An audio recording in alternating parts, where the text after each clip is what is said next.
جیسے سورۃ المؤمن پارہ نمبر 24 کی آیت نمبر 23 اور 24 کے اندر ذکر موجود ہے۔ اللہ تعالیٰ ارشاد فرماتا ہے وَلَقَدْ أَرْسَلْنَا مُوسَىٰ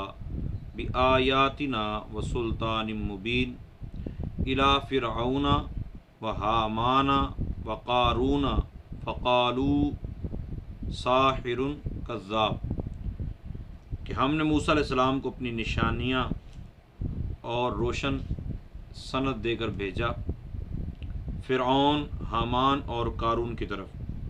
تو انہوں نے کہا یہ جادوگر ہے اور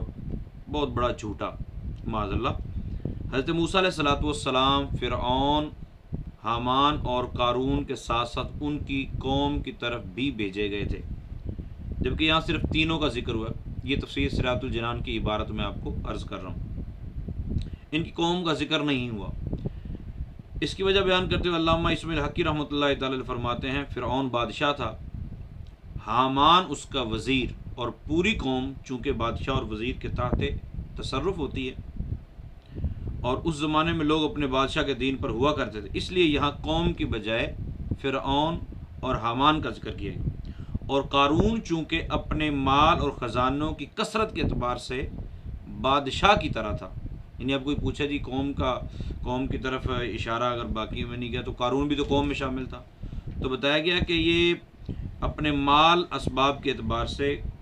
بادشاہ کی طرح تھا، اور اس میں کوئی شک نہیں کہ حضرت موسیٰ علیہ السلام کو فرعون اور حامان کی طرف بھیجنے کے بعد قارون کی طرف بھیجا گیا تھا،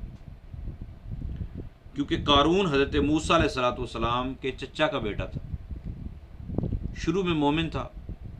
بنی اسرائیل میں سب سے زیادہ تورات کا حافظ تھا، پھر مال و دولت کی وجہ سے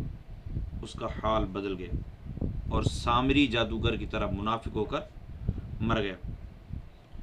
تو یہ کفر اور ہلاکت میں فرعون اور حامان کے ساتھ لاحق ہو گیا، اس لیے یہاں اس کا ذکر فرعون اور حامان کے ساتھ کیا گیا۔ آیت نمبر ہے 44 اور سورہ طٰہٰ کہ حضرت موسیٰ علیہ السلام کو اللہ تعالیٰ نے جب فرعون کی طرف بھیجا کہ جا کے اسے سمجھائیے کہ اے موسیٰ فَقُولَا لَهُ قَوْلًا لَيِّنًا لَعَلَّهُ يَتَذَكَّرُ أَوْ يَخْشَىٰ، آپ نرم طریقے سے بات کیجئے اس امید پر کہ وہ غور و فکر کرے اور اللہ تعالیٰ سے ڈر جائے، کہ اگر وہ ایمان قبول کر لے گا تو تمام عمر جوان رہے گا، کبھی بڑھاپا نہ آئے گا، مرتے دم تک اس کی سلطنت باقی رہے گی، کھانے پینے اور نکاح کی لذتیں تا دم مرگ باقی رہیں گی، اور مرنے کے بعد جنت میں داخلہ نصیب ہوگا۔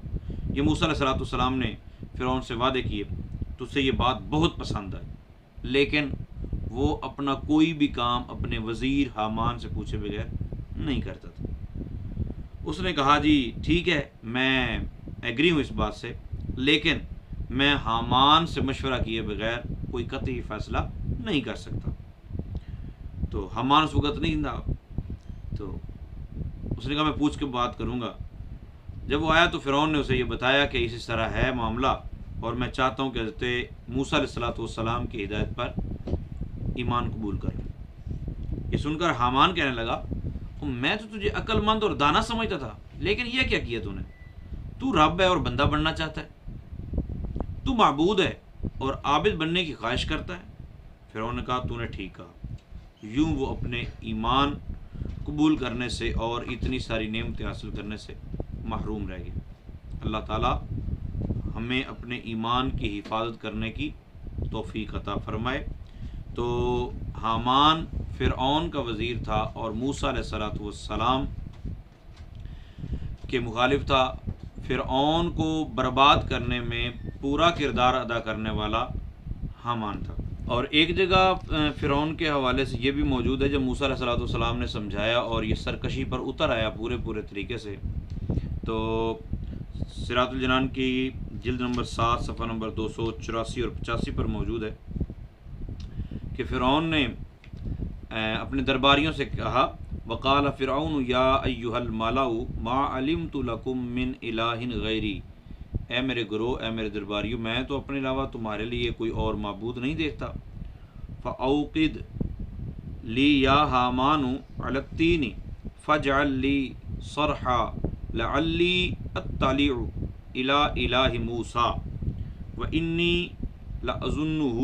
من الکاذبین۔ اپنے حامان وزیر کو کہنے لگا، حامان تو گارے کے ساتھ پنکی اینٹیں بنا کے کوئی بہت بڑی عمارت بنا تاکہ میں اس کے اوپر چڑھ کے تو موسیٰ علیہ السلام کے رب کو دیکھ لوں معاذ اللہ۔ مجھے تو لگتا ہے کہ موسیٰ علیہ السلام جھوٹ بول رہے ہیں اپنے دعوے میں۔ تو اپنے وزیر حامان کو جب اس نے یہ کہا کہ میرے لیے گارے پر آگ جلا کر اینٹیں تیار کرو اور پھر میرے لیے ایک اونچا محل بناؤ، تو حامان نے فرعون کے حکم پر عمل کرنے کے لیے ہزارہ کاریگر اکٹھے کیے، مزدور جمع کیے اور اینٹیں بنوائیں اور تعمیراتی سامان جمع کر کے اتنی بلند عمارت بنوائی کہ دنیا میں اس کے برابر کوئی عمارت بلند نہیں تھی۔ کہتے ہیں کہ دنیا میں سب سے پہلے اینٹ بنانے والا حامان تھا، اس سے پہلے یہ صنعت نہیں تھی۔